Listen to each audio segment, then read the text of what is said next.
अस्सलाम वालेकुम दोस्तों, मेरा नाम वकास अहमद है। उम्मीद करता हूँ आप सब खैरियत से होंगे। मैं जब मुआशरे की तल्ख़ हकीकत बयान करने लगा हूँ जिसका इल्म तो हम सब को है, मगर इसके बारे में कोई भी आवाज़ नहीं उठाता। दूसरा ये कि हमारे मुआशरे में बेटी को रहमत कम और ज़हमत ज़्यादा क्यों समझा जाता है।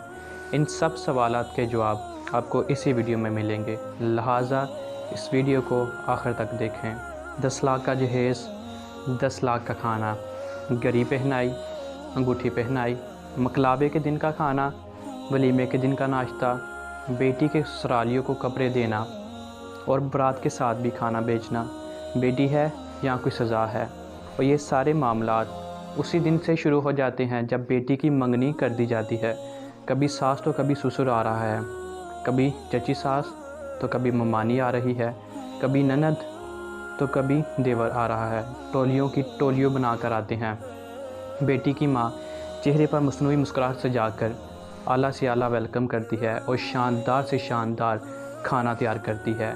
बेटी के बाप का एक एक बाल कर्ज़े में डूब जाता है और फिर 20 लोग बेटी के बाप को घेरे में लेकर कहते हैं कि बताएं बारात में कितने लोग लेकर आएँ। 100 या 200 तो हमारे अपने रिश्तेदार हैं। अब बेटी का बाप जब रात को थका हुआ घर आता है तो बेटी उनका सर दबाने लग जाती है। सोचती है कि मेरे बाप का एक एक बाल मेरी वजह से कर्ज़े में डूबा हुआ है। और रही सही कसर, कुछ कम बख्त लोग ऐसे होते हैं जो कि मज़ीद जहेज़ का दावा कर लेते हैं। कहते हैं कि हमें जहेज़ में एक कार भी चाहिए।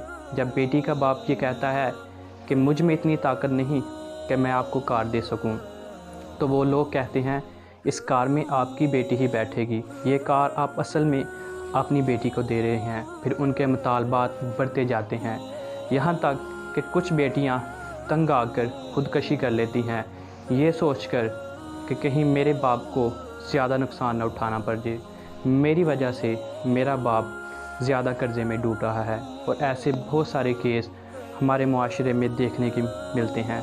खुदा का वास्ता है, इन हिंदुओं की रस्मों को ख़त्म करो ताकि हर बाप अपनी बेटी को इज़्ज़त के साथ रुखसत कर सके। जनाब खालिद रज़ा मुस्तफ़ा साहब कहते हैं कि मेरे पास एक बुरा आदमी आता है और कहता है कि हजूर दुआ करें कि मेरा घर फ़रोख्त हो जाए। तो मैंने उससे पूछा कि आप अपना घर क्यों फ़रोख्त करना चाहते हैं? तो वो कहता है कि मेरी 2 बेटियां हैं, उनके ससुराल वालों ने जहेज़ की डिमांड कर दी है। वो कहते हैं कि हमें मज़ीद जहेज़ चाहिए, मगर मेरे पास इतने पैसे नहीं कि मैं उनको जहेज़ दे सकूं। इसलिए मैं चाहता हूं कि आप दुआ करें कि मेरा घर फ़रोख्त हो जाए, मैं वो बेचकर अपनी बेटियों को जहेज़ दे सकूं और ख़ुद किसी एक झोंपड़ी में जाकर गुजारा कर लूं। मेरे 3 बेटे हैं, वो ख़ुद कमाएंगे और अपना घर बना लेंगे।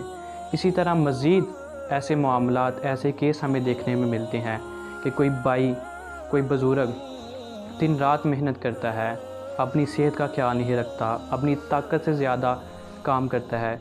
जब हम उनसे पूछते हैं कि क्यों आप इतना ज़्यादा टाइम लगाते हैं, क्यों इतने ज़्यादा आप मेहनत कर रहे हैं, तो उनका एक ही जवाब होता है कि मेरी बहन या मेरी बेटी की शादी तय हो चुकी है, उसकी जहेज़ के लिए मुझे पैसे इकट्ठे करने हैं, इसलिए मैं इतनी ज़्यादा मेहनत कर रहा हूँ।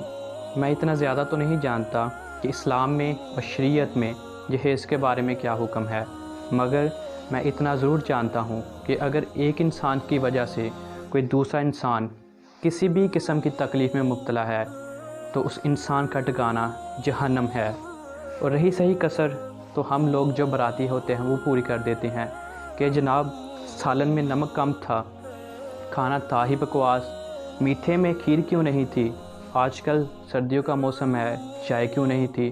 और जो लोग ऐसी बातें करते हैं शायद वो ये भूल जाते हैं कि इस एक दिन के खाने के लिए उस बेटी के बाप की सारी उम्र की कमाई लग गई है।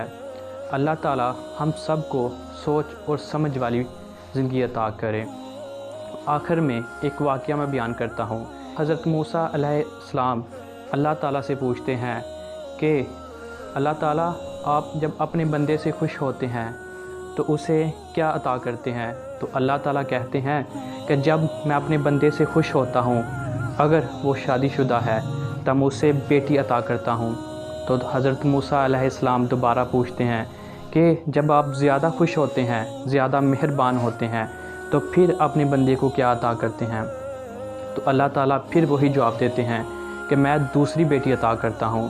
تو حضرت موسیٰ علیہ السلام پھر تیسری بار پوچھتے ہیں، جب آپ اپنے بندے پر حد سے زیادہ، سب سے زیادہ مہربان ہوتے ہیں، تب اب کیا عطا کرتے ہیں؟ تو اللہ تعالیٰ کا وہی جواب ہوتا ہے کہ میں اسے تیسری بیٹی عطا کرتا ہوں۔ یہ حکم آتا ہے کہ جب میں کسی اپنے بندے کو بیٹا عطا کرتا ہوں تو اس بیٹے کو حکم دیتا ہوں، جاؤ اپنے باپ کا بازو بن جاؤ، مگر جب میں کسی اپنے بندے کو بیٹی عطا کرتا ہوں تو میں خود، میری خدائی کی قسم، میں خود اس بندے کا بازو بن جاتا ہوں۔ اللہ تعالیٰ ہم سب کو عقل و سوچ والی زندگی عطا کرے اور بیٹی کو زحمت کی بجائے رحمت سمجھے۔ اللہ ہم سب کا حامی و ناصر ہو۔